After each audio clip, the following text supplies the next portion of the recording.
Terreland High School this year, and I'm headed to UCLA, but my sister Isabel has 3 years left at Terreland High School. When I heard that budget cuts might cut the jobs of some of our best teachers and counselors, I grew angry. What about my sister and future Terreland students? What about other schools and students? This is one issue that faces teens in Marin, and there are more.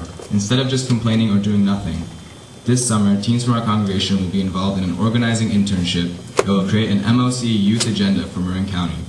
We will hold house meetings to identify issues and then form research actions with teenagers from other MOC institutions to learn about those issues that affect us across the county. Get ready, Marin, because we teens are ready to organize. Now from Congregation Rota Shalom. I'm Reverend Will Scott from Grace Cathedral in San Francisco and part of Bay Area Organizing Committee. We begin this evening with a serious threat to our health and safety. I'm Alan Miller from First Congregational Church. I have had thousands of students in my environmental studies courses at Cal, and not one of them ever dealt with the question of the Redwood landfill. And I want tonight to simply give you a few facts. Fact number one, each of us, whether we're aware of it or not, gets rid of about 10 pounds of trash and garbage and green waste every day. Most of this goes up to the Redwood landfill. Landfills are pretty much the same all over. Some are better organized than others. But out of the landfill, out of our garbage, comes leach material that pollutes the waterways. Methane gas, that is one of the worst greenhouse gases in the country. Our Redwood landfill bumps up against the largest tidal marshland in California. It's located on a floodplain between 2 earthquake faults. You've heard all the word lately about the imminence of an earthquake in the area. Remember that we have a garbage pile about 80 feet high, perched just a few feet from the greatest tidal marshland in the area. The owner of the Redwood landfill, Waste Management, has been trying to get a permit to expand and extend their permit for quite a few years.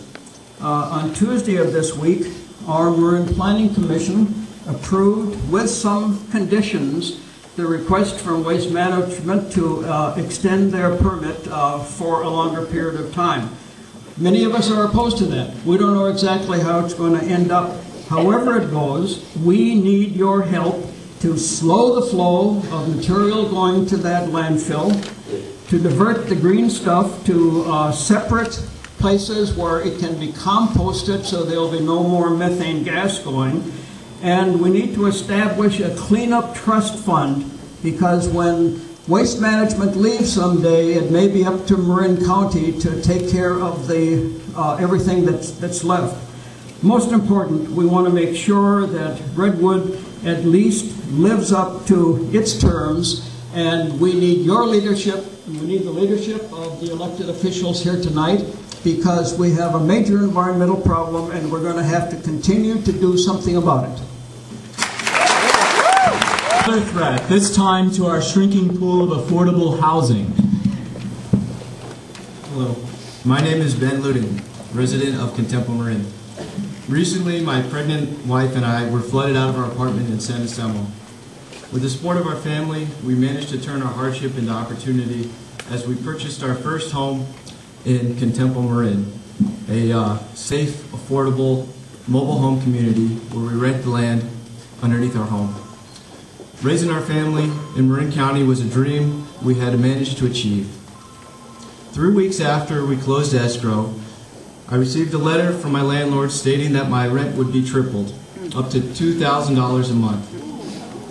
Unable to move my permanently affixed home and unable to pay the excessive rent increase on the land underneath my home, I would be forced to default on my loan. I don't know how I will explain to my son when he grows up that even when you do the right things sometimes, and even if you play by the rules, sometimes it just doesn't matter. My name is Nancy Gupinski, and I am also a resident of Contempo Marin. My husband and I bought our 3-bedroom home in Contempo 20 years ago. There were no steps, plenty of sleepover space for the 6 grandchildren, and a lovely playground nearby. Through the years, I have made the walk down the path to the swings and slides with all the grandkids. Today, at 82, I will have to walk away from my home because of the outrageous rent increase all the residents have been asked to pay. What upsets me the most, my great-grandchild Sophia, who is 18 months, is just starting to make that walk down the path with me to the slides. I cannot bear the thought that I will not be there to walk with her. Thank you.